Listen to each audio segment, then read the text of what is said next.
김일성의 기습남침에 서울이 사흘 만에 함락되고 국군 9만 8천 병력 중 4만 4천 명이 전사, 실종 또는 포로로 잡힌 절체절명의 위기.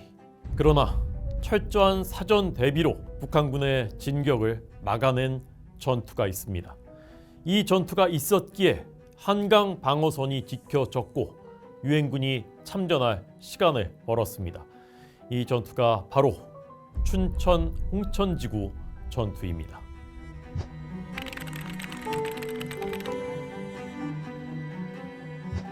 6.25 남침 당시 중부전선을 지키던 부대는 김종호 대령이 이끄는 육사단이었습니다. 임부택 중령이 연대장인 예하 7연대는 춘천, 한병선 중령이 연대장인 2연대는 홍천 북동쪽, 민병권 중령이 연대장인 19연대는 사단 예비대로 원주에 주둔하고 있었습니다. 38선에서 춘천까지는 13km에 불과했습니다. 춘천을 지키던 육사단 7연대는 남침 징후가 짙어질 때 육군본부의 지시만 바라보고 있지 않았습니다. 춘천고 학도 호국단 학생들과 춘천 시민들의 지원까지 받아 철근 콘크리트로 대전차 진지를 설치하고 교통호를 연결해 방어망을 구축했습니다. 적의 진격을 막기 위해 철조망을 설치하고 대인 지뢰를 묻었습니다. 육사단은 연대마다 공병 1개 중대씩을 배속시켜 진지 구축과 장애물 설치를 지원했습니다. 특히 포병 훈련을 강화했습니다. 16포병대대를 춘천으로 전진 배치해 포 진지를 구축하고 군의관까지 포 사격을 할 수 있도록 훈련시켰습니다. 16포병대대장 김성소령은 적의 예상 접근로를 일일이 답사하면서 치밀한 화력 계획을 준비했고 탄약도 충분히 비축했습니다. 6.25 전쟁은 결코 소리 없이 일어난 것이 아니었습니다. 무려 417회의 남침 징후 첩보가 육본에 보고됐지만 묵살됐습니다. 그러나 육사단의 대응은 달랐습니다. 30명의 수색대를 적 지역에 투입해 남침 징후를 파악했습니다. 그 결과 38선 이북 화천과 양구에 인민군 보병부대와 차량 수십 대가 집결한 것을 확인했습니다. 소련군 출신 이청송이 이끄는 인민군 정예부대 2사단은 6월 17일 야간 행군으로 화천까지 이동, 포진해 있었습니다. 김종호 육사단장은 이 사실을 육본에 보고했지만 최병덕 육군총참모장은 인민군은 절대 도발하지 않는다라며 묵살했습니다. 6월 22일에는 육사단 7연대로 인민군 전차병이 귀순했습니다. 전차 1개 대대가 화천에 집결하고 있다는 진술에 임부택 7연대장이 직접 관측한 결과 없었던 포 진지가 보이고 포신은 남쪽을 향해 있었습니다. 임부택 연대장은 곧 남침이 시작된다고 판단하고 육본에 보고했지만 묵살됐습니다. 6월 24일 육본은 비상경계령을 해제하고 장병들의 외출 외박을 허용했습니다. 그러나 육사단은 비상경계령을 해제하지 않았고 외출 외박도 통제했습니다. 적의 동태가 심상치 않다고 판단했기 때문입니다. 당시 육사단 7연대 헌병대장 조혁환 예비역 준장의 증언입니다. 6월 25일 새벽 결국 남침이 시작됐습니다.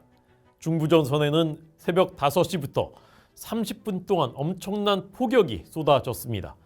국군은 한동안 넋을 잃을 정도였다고 합니다. 폭격이 끝나자 적의 진격이 시작됐습니다.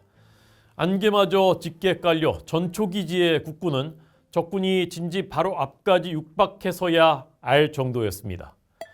중부전선을 맡은 인민군 부대는 2군단이었습니다. 2군단은 서울로 쳐들어간 주공부대 1군단을 돕는 조공부대였지만 전술적 중요성은 컸습니다. 2군단은 춘천, 홍천을 신속히 점령한 뒤 서쪽으로 수원 일대까지 치고 들어가 국군 주력을 포위, 괴멸시키는 임무를 맡고 있었습니다. 그러면 전쟁은 사실상 끝이었습니다. 빨치산 출신인 2군 단장 김광협은 늦어도 26일 낮까지는 반드시 춘천을 점령해야 한다고 인민군을 몰아붙였습니다. 그러나 남침에 철저히 대비해온 국군 육사단은 적의 공격에 용감하게 맞섰습니다.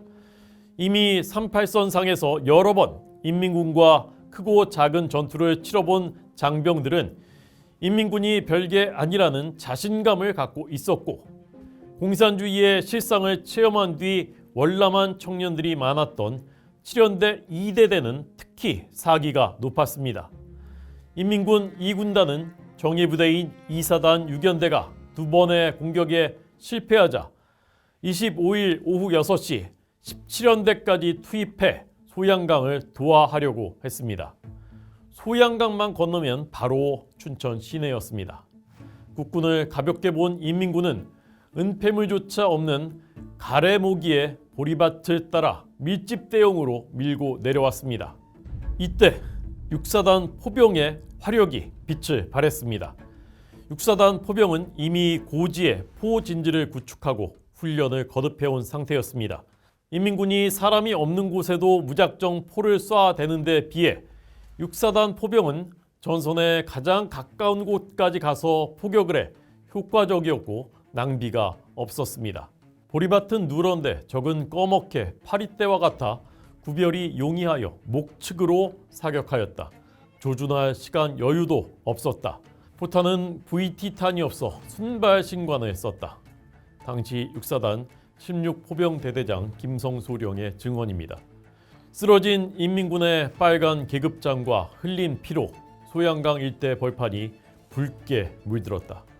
당시 육사단 7연대 헌병대장 조혁환 예비역 준장의 증언입니다.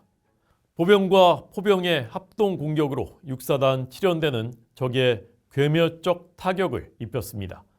7연대 1대대는 이에 만족하지 않고 소양강 서쪽으로 이어지는 북한강까지 적을 추격했습니다. 1대대장 김용배 소령은 지형상 방어보다 공격이 더 효과적이라 판단하고 공세를 주도했습니다. 26일 아침 8시 7연대 1대대는 옥산포에서 인민군 한 개 대대를 공격해 전멸시키는 놀라운 전과를 거뒀습니다. 이것이 옥산포 대첩입니다. 옥산포 대첩의 주역 김용배 소령은 문경 출신으로 육사 5기였습니다. 그는 최고의 군인, 천재적 전략가라는 평가를 받았습니다. 춘천 전투와 음성 전투에서 적의 공격을 저지하는 지연작전을 성공시켰고 1951년 1월 6일까지 7연대 1대대장으로 하루도 빠짐없이 최전방에서 싸웠습니다. 적탄의 부상을 입었을 때도 후송을 거부하고 붕대를 감은 채 전투를 지휘했습니다. 그는 1951년 7월 7사단 연대장으로 양구 굴량리 전투를 치르다 전사했고 준장 특진과 태극 무공 훈장이 수여됐습니다. 다음 날인 27일 새벽 5시 인민군은 다시 포병의 강력한 지원 사격 아래 소양강 도하를 시도했습니다. 7연대 1대대는 화력을 총동원해 도하를 저지했습니다. 격전 끝에 인민군은 도하를 포기한 채 자주포 5대까지 버리고 북쪽으로 후퇴했습니다. 북한군 제2사단은 국군의 기습적이고 강력한 포격에 큰 손실을 입고 사단장은 전투 지휘도 포기한 채 포병 대대장과 함께 자주포용 차량을 타고 도주했다. 소련 군사고문단장인 라주바예프의 6.25 전쟁 보고서에 기록된 내용입니다. 인민군 남침 계획인 선제 타격 계획에는 이 군단이 6월 25일 점심때 춘천을 점령한 뒤 홍천구와 원주를 지나 서쪽으로 포위 기동해서 28일에는 서울 남쪽 이천, 용인, 수원선으로 진출하게 돼 있었습니다. 그러나 인민군은 춘천에서 사흘 이상 패전을 거듭하며 멈춰 섰습니다. 이천, 용인, 수원이 인민군 2군단에 장악됐다면 국군은 퇴로가 막혀 괴멸됐을 것입니다. 한편 홍천에 주둔하고 있던 육사단 2연대는 한병선 대령이 이끌고 있었습니다. 인제에서 남하한 인민군 12사단은 자주포 열대를 앞세우고 어론리 일대에서 이연대를 공격해 왔습니다. 함 대령은 이제 조국의 운명은 저 전차와 싸워 이기느냐 지느냐의 한판에 달렸다. 저 전차를 때려 부술 용사는 없느냐라고 외쳤습니다. 오중대, 강승호 소위 등 20여 명이 앞다퉈 자원하고 나섰습니다. 이들은 대전차 특공대를 편성해 적의 자주포에 수류탄을 집어넣은 뒤 2.36인치 로켓 포탄을 사격해 자주포 2대를 파괴했습니다. 사기가 오른 이 대대가 화력을 집중해 적을 공격하자 남은 자주포 8대도 북쪽으로 퇴각했습니다. 6월 28일 아침 9시 자주포 10대와 수십 대의 트럭에 병력을 가득 태운 인민군 12사단이 다시 이연대를 공격해 왔습니다. 그러자 조달진 일병 등 대전차 특공대원들이 수류탄과 화염병을 들고 자주포에 뛰어들어 10대를 파괴하는 전쟁사에 빛나는 기록을 남겼습니다. 춘천과 홍천에서 치열한 방어전이 벌어지던 27일 두절됐던 육본과의 통신이 복구되면서 김종호 육사단장은 서부전선이 완전히 붕괴된 사실을 비로소 알게 됐습니다. 육본 작전참모부장 김백일 대령은 육군본부는 시흥으로 철수했으니 육사단장은 중부전선에서 지연전을 전개하라라고 지시했습니다. 김종호 육사단장은 7연대를 춘천에서 철수시켜 지연전을 실시했습니다. 홍천의 2연대도 인민군이 공격할 때마다 반격하다 후퇴하는 방법으로 끈질기게 남하를 저지했습니다. 국군은 탱크를 앞세운 인민군의 기동전이 산악 지형에서는 효력이 반감되는 점을 활용해 적재적소에 병력을 배치하고 기습전을 반복했습니다. 인민군은 30일 오후 6시쯤에야 홍천을 점령할 수 있었습니다. 육사단이 춘천과 홍천을 지켜내는 동안 서부전선에서 패퇴했던 국군은 시흥지구 전투사령부를 편성해 한강 남쪽에 방어선을 구축했습니다. 흩어졌던 장병들이 다시 집결했고 인민군의 한강 도하를 7월 3일까지 막아냈습니다. 그러는 동안 6월 27일 유엔 안전보장 이사회는 대한민국에 대한 군사적 지원을 결의했습니다. 7월 1일 미군 스미스 특수부대가 오산에 처음 도착했고 이어 일본에 주둔하던 미군 24 보병사단이 부산을 통해 상륙해 경부 축선에 전개됐습니다. 춘천 홍천지구 전투의 승리가 없었다면 미군이 도착하기도 전에 6.25 전쟁의 승패는 갈렸을 것입니다. 뼈아픈 실패를 맛본 김일성은 개전 직후임에도 불구하고 지휘관들을 대거 해임했습니다. 이 군단장 소장 김광협은 군단 참모장으로 좌천됐습니다. 김일성의 후처 김성애의 오빠로 알려진 김광협은 나중에 부수상까지 지냈지만 1970년 주체 사상을 비판하다 숙청됐습니다. 김광협의 후임으로 이군단장이 된 중국 팔로군 출신 김무정은 인천 상륙작전으로 패퇴한 뒤 숙청돼 죽었습니다.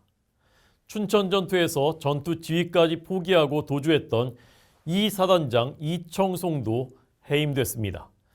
이청송은 나중에 병력 모집 임무를 띠고 목포까지 내려갔다가 인천 상륙작전으로 퇴로가 끊겨 빨치산이 됩니다. 그러나 정규군 출신이라며 전투에 나서지 않고 버티다가 빨치산 전남도당 위원장 박영발에게 사살된 것으로 전해집니다. 춘천 홍천지구의 승리를 이끈 김종호 육사단장은 청주 출신으로 일본 중앙대 법대에 다니다 학병으로 징집돼 일본군 소위로 임관했습니다. 해방 후 국군에 투신한 그는 1950년 춘천 홍천지구 전투에 이어 1952년에는 구사단장으로 전설적인 백마고지 전투 승리를 지휘했고 1962년 국군 역사상 5번째 대장이 됐습니다. 1965년 전역 후 1966년 46세의 젊은 나이에 폐종양으로 별세하면서 조국 통일을 꼭 이루어달라라는 유언을 남겼습니다. 육사단의 주축이었던 7연대장 임부택 중령은 나주 출신으로 평소 병사들을 인간적으로 대우했고 전투가 벌어지면 최일선에 나서 지휘했습니다. 존경하는 연대장이 전장을 지키고 있다는 사실만으로도 병사들의 사기는 높아졌습니다. 임부택은 이후 음성 동랑리 전투에서도 인민군 15사단 48연대를 격파해 7연대 전체가 1계급 특진되는 전설적 전과를 올렸고 1962년 소장으로 예편했습니다.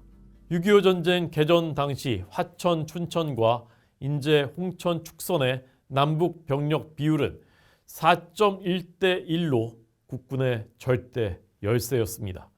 국군에는 전차도, 자주포도, 전차에 맞설 대전차 화기도 없었습니다. 곡사포의 사정 거리는 인민군의 절반에 불과했습니다. 인민군 2군단은 기동력이 우수한 T-34 전차, 막강한 화력의 SU-176 자주포는 물론 모터사이클 560대로 편성된 603 모터사이클 연대까지 거느리고 있었습니다.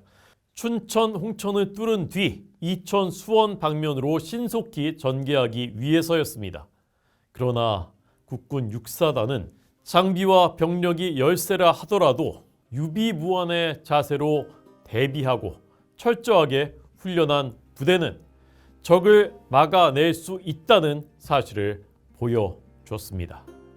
이들의 애국심과 군인 정신이 조국을 지켰습니다.